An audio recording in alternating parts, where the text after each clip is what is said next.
So to add content to the navbar, what we'll need to do, as you can see in this navbar, it's actually already here.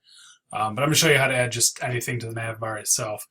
So what we need to do is we need to go to Faculty, then we need to go to Edit Course, and then from there we're going to be adding a navbar, so that's Navigation and Themes.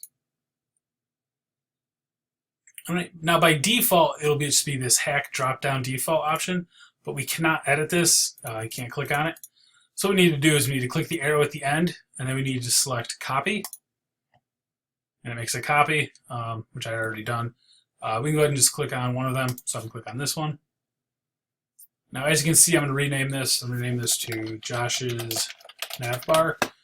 You would type in something. Only you see this, so just name it whatever you want. And if we go down, we can keep the theme the same. Now, down here, you're going to see all the different things that are in the navbar. So you have the course home, content, assessments, course home, content, assessments. So to get rid of something, we just go ahead and click on the X in the upper right-hand corner. But to add something, so let's say, for instance, oops, I accidentally deleted content. How do I get content back on? I'm going to go ahead and click on Add Links in the lower right-hand corner, which is going to bring up all the different links that we can add into this. I'm just going to click here, scroll down, click on Content, and then I'm going to go ahead and click on Add. And you may only see one. I have two here because it's a test course. Click on Content and click Add at the bottom.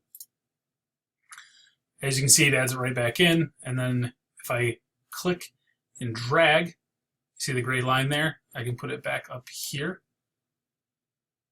Sorry, here, because up by a quarter. All right, and then when I'm done, I go ahead and click on Save and Close. All right, and then the last step is from this drop-down, I actually need to select the navbar I created, so Josh's navbar. And I go ahead and click on Apply. And as you can see, it actually reordered everything for me because I changed the order there. And then here's the content area that I created. So that's everything to add an item or to remove an item from your navbar as a group.